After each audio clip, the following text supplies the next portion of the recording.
Liberals and Conservatives, and BC's former Liberal Premier is urging Canadians to vote for Canada. Gordon Campbell joins me now. Nice to see you again, Gordon Campbell. Glad you could make some time for us.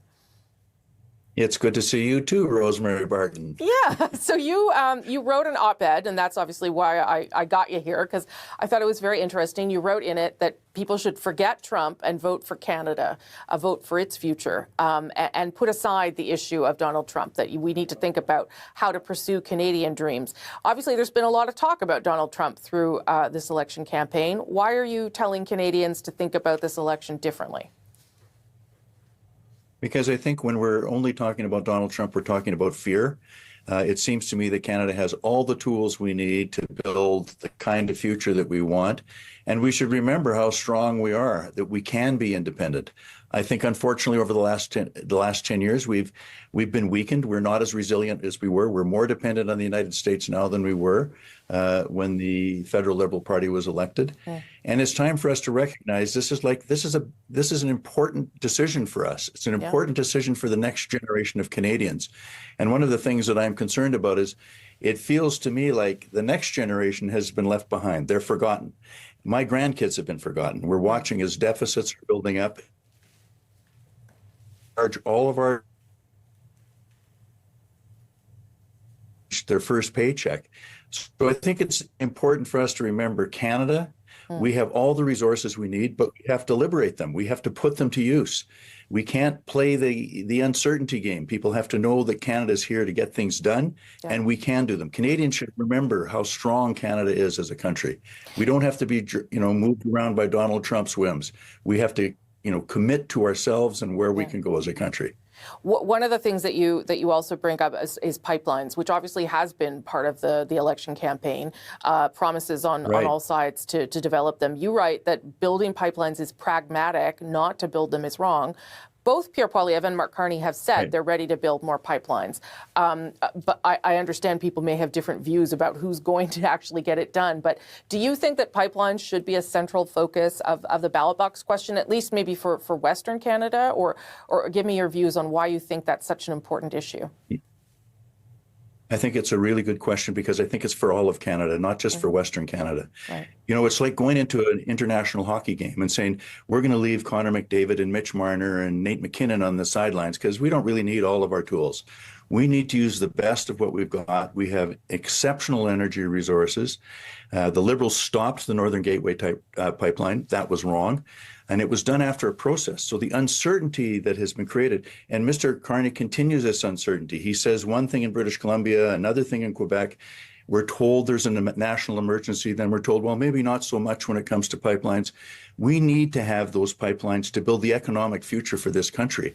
Right. We need them to build the kind of opportunities and the foundation for hope for young people, not just pipelines, all of our natural resources.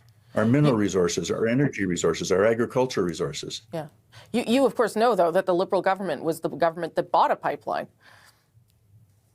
Yeah, I know they were the government that bought a pipeline, and I know they're also a government that stopped a pipeline after it had gone through all the process and was ready for approval. Right. So when we're told that, we're worried about our economy, I can tell you one of the things that undermines every economy is uncertainty. Yeah, for sure. You can't say one thing in one part of the country and another thing in another part of the country. You have to be clear. If this is a national emergency, we are going to build pipelines. They're going to reach the Asian markets. They're going to reach the European markets.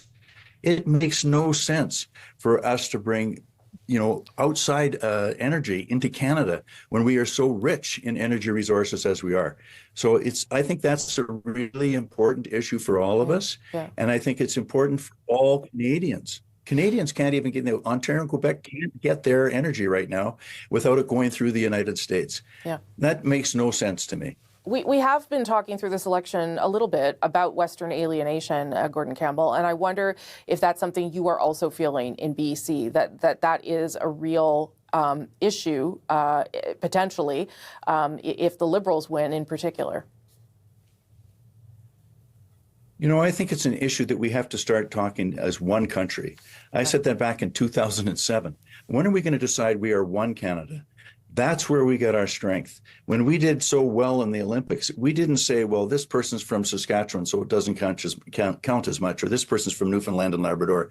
We took all of the talents we had in Canada, we brought them together in an international competition. That's what trade is about. Yeah. We have the tools we need, not just to be independent of the United States, but to reach out to other jurisdictions and to build on our strengths. I'm not saying that's easy. I'm saying it can be done. And, honestly, Rosemary, if it's a national emergency, which is what we've been told now, time and time again, Mr. Trump made his decision on February 1st. We still have interprovincial trade barriers. Mm-hmm. Take them down.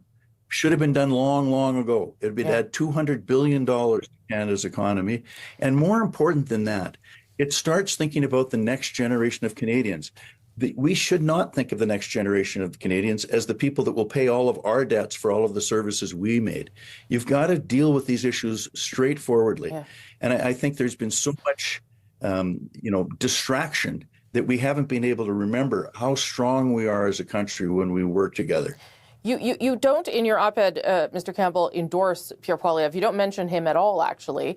But I would imagine that is your choice, is it? Why did you not mention him in your op-ed, or are you still thinking about where your support should go? No, I'm not thinking about where my support should go. I think we should hold governments to account. Yeah. The Liberal decade was a dismal decade for Canada. Their immigration policies hurt every one of our cities. They made our housing problem worse. They made our healthcare problem worse. They made our educational problems worse. We have to hold governments to account. One person does not a government make. I wouldn't count on the federal government delivering and executing a program anytime as long as it's the same group that's been there the last 10 years. They've been incompetent and they've led us down the wrong road. I'm not saying they weren't well-intended. Yeah. They just didn't do the job. They have to do the job, not just for me and my generation. We've been taken care of pretty well. But I'll tell you, my grandkids deserve to have a government that's thinking about them, not thinking about debt, not thinking about expediently taking care of this group or that group. How are we building the future for Canada?